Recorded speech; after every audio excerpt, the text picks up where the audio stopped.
कार्यों में कुशलता ही योग है। और कार्यों की कुशलता क्या है? तो सिद्धि असिद्धियोः समभूत्वा समव्यम समत्वम योग उच्यते। तो सिद्धि और असिद्धि भी एक समान होना और ऐसी स्थिति में कार्य करना, वो क्या है? योग है। और योग ही कार्यों में कुशलता का नाम ही योग है। अब कार्यों में कुशलता क्या है, वो थोड़ा सा इस पर आगे भी हम लोग प्रकाश डालेंगे। बाकी आपके पाठ्य पुस्तक के अगले पॉइंट पर चलते हैं। वो ये है कि सारे श्लोक, सारे अध्याय किसी एक योग को समर्पित है। जैसे पहला अध्याय अर्जुन विषाद योग को समर्पित है, दूसरा सांख्य योग को समर्पित है। इसी तरह प्रत्येक अध्याय किसी न किसी योग को समर्पित है। तीसरा अध्याय कर्म योग को समर्पित है। लेकिन कर्म योग जो है उसका विस्तार सिर्फ तीसरे अध्याय तक नहीं, सभी, जैसा यहाँ पे दूसरे अध्याय में भी देखा, सभी अध्यायों तक कर्म योग का विस्तार है। इससे भी हम कह सकते हैं, इस आधार पर भी हम कह सकते हैं कि गीता का जो मुख्य ध्येय है वो कर्म योग ही है। तो गीता निरंतर कर्म को ही ध्येय बताता है। गीता का जो ध्येय है, जो गीता का मुख्य उद्देश्य है, वो यही है कि निरंतर कर्म करना चाहिए और फल के बारे में हमें चिंता नहीं करनी चाहिए। अब आपके पाठ्य पुस्तक में कर्म की दिशाएं दी हुई है। दो चीजें दी हुई है, कर्म की दिशाएं और कर्म के प्रकार। और कर्म के जो प्रकार हैं वो गुणों के आधार पर है, कर्ता के गुणों के आधार पर या कर्म के गुणों के आधार पर, कर्ता जो द्वारा जो किया गया कर्म है उन गुणों के आधार पर उनके प्रकार दिए हुए हैं। कंफ्यूज नहीं होना है। कर्म की दिशाएं और कर्म के प्रकार, हम दोनों की अलग अलग चर्चा करेंगे। तो कर्म की दिशाएं आपके पाठ्य पुस्तक के अनुसार 3 हैं। सबसे पहला कर्म। कर्म को स्वधर्म भी कहा जाता है। क्यों कहा जाता है, क्या है कर्म, ये हम चर्चा करेंगे, लेकिन सबसे पहले जान लें वो 3 कर्म की दिशाएं क्या है। एक दिशा है कर्म, दूसरा अकर्म और तीसरा विकर्म। अब कर्म क्या है, तो आपके पाठ्य पुस्तक में श्रीमद् भागवत गीता के संदर्भ में जो कर्म योग है उसमें गीता के संदर्भ में कर्म क्या है, तो कर्म वो है, यानी कि स्वधर्म क्या है, किसी भी व्यक्ति को कौन सा कर्म करना चाहिए, उसके कर्म कैसे होने चाहिए। तो वो कर्म जो है वो ऐसा होना चाहिए कि प्रकृति से जो गुण प्राप्त हुए हैं, यानी कि प्राकृतिक गुणों के आधार पर प्रकृति का जो आदेश है, यानी कि प्रकृति प्रदत्त जो गुण हम में हैं, प्रकृति ने जिन गुणों को हम में भरा है या प्रकृति द्वारा दिए गए जिन गुणों से हमारा व्यक्तित्व निर्मित हुआ है, उस व्यक्तित्व के अनुसार अनासक्त भाव से हम कर्म करते हैं, वो कर्म है। तो विकर्म क्या है, विकर्म वो है, कर्म आप लोग समझ गए, प्रकृति द्वारा प्रदत्त गुणों के आधार पर जो हमारा व्यक्तित्व निर्मित हुआ है, उस व्यक्तित्व के अनुसार अनासक्त भाव से हम काम करते हैं, वो कर्म की श्रेणी में आता है। अकर्म, अकर्म क्या है, तो प्रकृति द्वारा ये गुण हमें भरे हुए हैं, हमारा एक निश्चित व्यक्तित्व है, हम अनासक्त ही हैं, लेकिन फिर भी काम नहीं कर रहे हैं, कार्य नहीं कर रहे हैं, कर्म नहीं कर रहे हैं। तो ये अकर्म की स्थिति है जो अर्जुन की हो गई है। विकर्म क्या है? हमने जान लिया कर्म अकर्म, अब समझते हैं विकर्म क्या है। तो आप में प्रकृति द्वारा प्रदत्त जो गुण है या प्रकृति प्रदत्त आदेश जो है, कहने का मतलब प्रकृति ने आपको जिन गुणों से नवाजा है, जिन गुणों से आपके व्यक्तित्व का निर्माण हुआ है, उस व्यक्तित्व के अनुसार आप कर्म नहीं कर रहे हैं। आप दूसरे कर्म कर रहे हैं, ऐसे कर्म कर रहे हैं जिसके लिए प्रकृति ने आपको आदेशित नहीं किया है। यानी कि प्रकृति द्वारा प्रदत्त गुण जो हैं, आप के जिस व्यक्तित्व का निर्माण कर रहे हैं, उस व्यक्तित्व के अनुसार आपका कर्म नहीं है। तो ऐसे कर्म को विकर्म कहा जाएगा। तो आपने समझ लिया कर्म, अकर्म और विकर्म।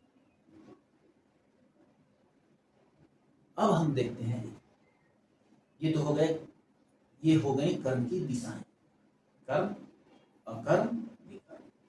आगे पाठ्य पुस्तक में जो अगला टॉपिक है, जो अगला विषय है, वो है गुणों के आधार पर कर्म के प्रकार। तो गुणों के आधार पर कर्म के प्रकार 3 हैं। सबसे पहले तो हम 3 गुण क्या है वो जान लेते हैं। सत्व, रजस और तमस, 3 गुण हैं। इन्हीं गुणों के आधार पर जो कार्य किए जाते हैं उनको सात्विक, राजसिक और तामसिक कहा जाता है। अब आपकी सुविधा के लिए सटीक सात्विक कर्म क्या है, उसके लिए गीता में ही, गीता के 18वें श्लोक अध्याय का 23वां श्लोक बताता है कि सात्विक कर्म है क्या।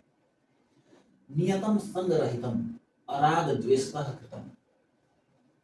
नियत कार्य यानी कि प्रकृति के द्वारा प्रदत्त गुणों के आधार पर हमारे कर्म नियत हैं, उसके अनुसार संग रहित होकर, निसंग भाव से, अनासक्ति भाव से, और राग द्वेष से रहित होकर किया जाता है। कौन सा कार्य? सात्विक कार्य। अफला प्रेप्सुना, प्रइप्सुना, अफला, अफल की इच्छा यानी कि इच्छा रहित होकर, कर्म इच्छा रहित कर्म, यत जो है, तत् वह है सात्विक, उसको सात्विक कहा जाता है।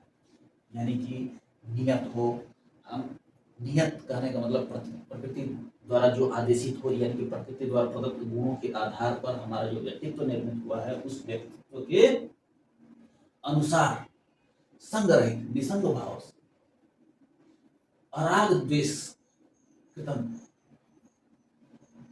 राग और द्वेष से रहित होकर, अफला प्रसुना, फल की इच्छा से रहित होकर जो कर्म किया जाता है वो सात्विक कर्म। अब राजसिक कर्म क्या है? यत तू कामेप्सुना कर्मा, यत यानी कि जो, तू परंतु जो, कामेप्सुना काम की इच्छा से यानी कि फल की इच्छा से किया जाता है कर्म, जो कर्म फल की इच्छा से किया जाता है, और अहंकार युक्त भी होता है। अहंकारेण वापना क्रियते बहुलायासम, बहुयासम कहीं कहीं दिया हुआ है, कहीं कहीं बहुलायासम दिया हुआ है। क्रियते बहुयासम, और बहुत ही परिश्रम से, बहुत ही ध्यान लगाकर, बहुत ही जोर देकर जो काम किया जाता है वह राजसम उदाहरण। तो सत्व सात्विक कर्म से ये कैसे अलग है कि काम की इच्छा रहती है, ये इच्छा रहित है, संग्रहित है, जबकि यहाँ काम की इच्छा है और अहंकार भी जुड़ा हुआ है। तो अहंकार भी जुड़ गया और फल की इच्छा भी आ गई, और उसके लिए बहुत ही आयास प्रयास किया जा रहा है, उसमें हम लगे हुए हैं दिन रात कि हमें फल की प्राप्ति हो जाए। हम तो कर ही लेंगे, अहंकार भाव भी है, देखते हैं कौन रोकता है। तो अहंकार भाव भी है और कर्म फल की भावना भी है, कर्म फल की इच्छा भी है। क्रियते बहुयासम तत् राजसम, तो ऐसे कर्म को राजसिक कर्म कहा जाता है। ज्यादा टाइम नहीं लेते हुए अगले श्लोक पर चलते हैं। अनुबंधम क्षयम हिंसाम अनपेक्ष्य च पौरुषम मोहात आरभ्यते कर्म यत् तत् तमसम उच्यते।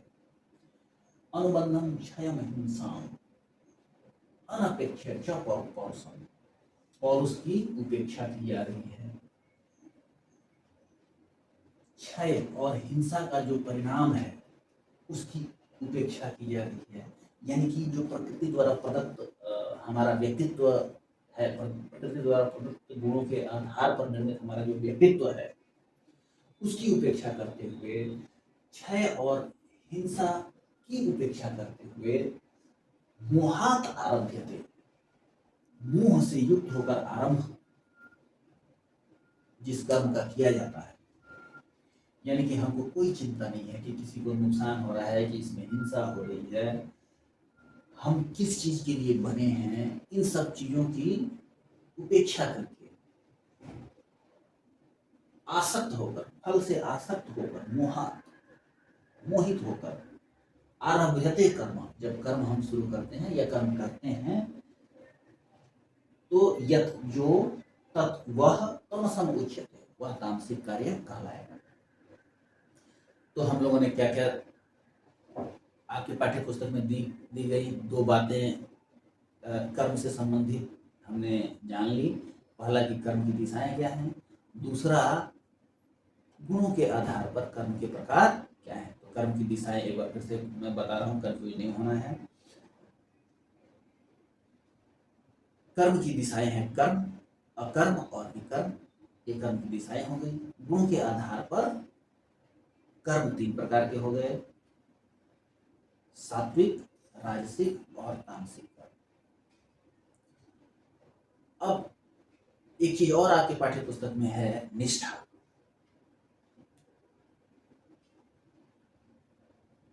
किसकी निष्ठा कैसे कर्मों में होती है, किस योग में किसकी निष्ठा होती है। तो जो हमारे केंद्र बिंदु में है कर्म योग और एक तरह से सांख्य योग, इनके बारे में हम लोग जान लेते हैं कि इनमें किनकी निष्ठा होती है। आपके पाठ्य पुस्तक के हिसाब से, जो कि गीता का एक श्लोक भी है, उसका दूसरा हिस्सा है कि ज्ञान योगेन सांख्यानाम, यानी कि ज्ञान योग से जो सन्यासी हैं उनकी ज्ञान योग में निष्ठा होती है। कर्म योगेन योगिना, जो योगी होते हैं उनकी निष्ठा कर्म योग में होती है। तो इससे दो प्रश्न बन सकते हैं कि ज्ञान योग में निष्ठा किसकी होती है, तो सांख्यानाम यानी कि सन्यासियों की, और कर्म योग में निष्ठा होती है योगियों की या कर्म योगियों की। तो पूरी चर्चा का निष्कर्ष ये कि कामना रहित होकर किए जाने वाले कर्म को ही कर्मयोग कहा जाता है। बीच में तो वही आ गया, केंद्र में तो वही आ गया कि कामना रहित होकर आपको काम करना है, प्रकृति द्वारा प्रदत्त गुणों से निर्मित व्यक्तित्व के अनुसार कामना, तो कामना रहित होकर किए जाने वाले कर्म को ही कर्मयोग कहा गया है। कामना रहित का तात्पर्य जीवन मूल्यों के संरक्षण से है, जो शुरू में हम लोग बात कर रहे थे कि जीवन मूल्यों का संरक्षण, मानवीय मूल्यों का संरक्षण, सामाजिक मूल्यों का संरक्षण। तो कामना रहित का तात्पर्य है जीवन मूल्यों के संरक्षण से। जीवन मूल्यों का संरक्षण श्रेष्ठ कर्म है और यही कर्तव्य गीता की दृष्टि में कर्मयोग है। तो हम लोगों ने सभी बिंदुओं पर चर्चा कर ली है, लेकिन एक और बिंदु है अंत में कि गीता का तीसरा अध्याय हमें क्या क्या बतलाता है। तो गीता के तीसरे अध्याय की मुख्य बातें आपकी पाठ्य पुस्तक में दी हुई है। कर्म से विमुख होकर किसी प्रकार की सिद्धि प्राप्त नहीं की जा सकती, जो भगवान श्री कृष्ण अर्जुन को भी बताते हैं कि कर्म तो तुमको करना ही है, कर्म से भाग नहीं सकते। पर प्रत्येक को प्रकृति से अर्जित गुणों के आधार पर ही कर्म करना चाहिए। हमने देखा है कि प्रकृति द्वारा प्रदत्त जो गुण हैं, या उसी को कहीं कहीं प्रकृति का आदेश भी कह दिया जाता है। उन गुणों के आधार पर जो हमारा व्यक्तित्व निर्मित हुआ है, उसी के अनुसार कर्म करना है। तो जो दूसरा बिंदु है कर्म योग अध्याय का आपके पाठ्य पुस्तक के अनुसार, वो है कि प्रत्येक को प्रकृति से अर्जित गुणों के आधार पर ही कर्म करना चाहिए। अपना नियत कर्म करो, क्योंकि तीसरा है अपना नियत कर्म। हमारा जो नियत कर्म है, प्रकृति द्वारा जो आदेशित कर्म है, वो हमें करना है, क्योंकि कर्म न करने की अपेक्षा कर्म करना ही श्रेष्ठ है। अब काम कर ही नहीं, उससे तो अच्छा है कि करें। कहा जाता है, एक कहावत है कि बैठे से बेगार का, बैठे हुए उससे अच्छा कि बेगार कर लें। बेगार उसे कहा जाता है जिसमें कुछ मिलता नहीं, पारिश्रमिक नहीं दिया जाता है। तो देखिए कितना पुराना कहावत है, हमारे लोक में प्रचलित है कि बैठे से बेगार, बैठे हुए उससे अच्छा कि कर्म करो। वही गीता का तीसरा अध्याय भी कहता है, अपना नियत कर्म करो, क्योंकि कर्म न करने की अपेक्षा कर्म करना ही श्रेष्ठ है। फलतः अपनी प्रसन्नता के लिए अपने नियत कर्म करना चाहिए। कुछ नहीं मिलेगा तो आप अपने गुणों के आधार पर जो कर्म करेंगे, उससे आपको प्रसन्नता तो जरूर मिलेगी। सामान्य जनों को शिक्षित करने के उद्देश्य से भी कर्म करना चाहिए। अगर कर्म हम कर रहे हैं तो जो सामान्य जन हैं वो देखेंगे, थर्ड पर्सन, जब वो देखेंगे कि हाँ ये व्यक्ति कर्म कर रहा है, तो वो भी प्रेरित होंगे। भगवान कहते हैं, भगवान श्री कृष्ण, कि मुझे सब कुछ प्राप्त है, कोई भी ऐसा चीज नहीं है जो मुझे प्राप्त नहीं है, लेकिन फिर भी मैं कर्म कर रहा हूं। तो सामान्य जनों को शिक्षित करने की दृष्टि से भी कर्म करना आवश्यक है, क्योंकि यही कर्म अनुकरणीय होगा जिसका विश्व अनुसरण कर सकेगा। पांचवा बिंदु है, किसी वस्तु का अभाव या आवश्यकता न रहने पर भी नियत कर्म करना चाहिए, जो कि श्री कृष्ण भी कहते हैं, जिसकी चर्चा हमने अभी की। छठवां बिंदु है, विद्वान व्यक्ति को चाहिए कि आसक्त अज्ञानी व्यक्ति को कर्म करने से रोके। आसक्त अज्ञानी व्यक्ति, आसक्त अज्ञानी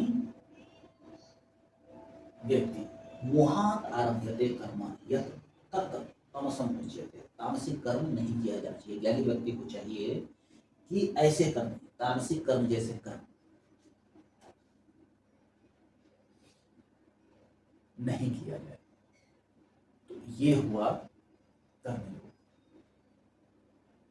हमने देखा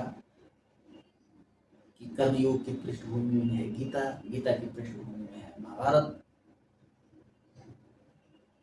गीता की चर्चा भक्ति ग्रंथ के रूप में बहुत दिनों तक होती रही, बाद में उसकी चर्चा का केंद्र बदला और सामाजिक मूल्यों का संरक्षण उसका केंद्रीय भाव यानी कि चर्चा का केंद्र में हो गया।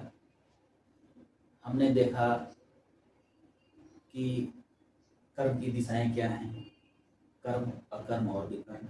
हमने देखा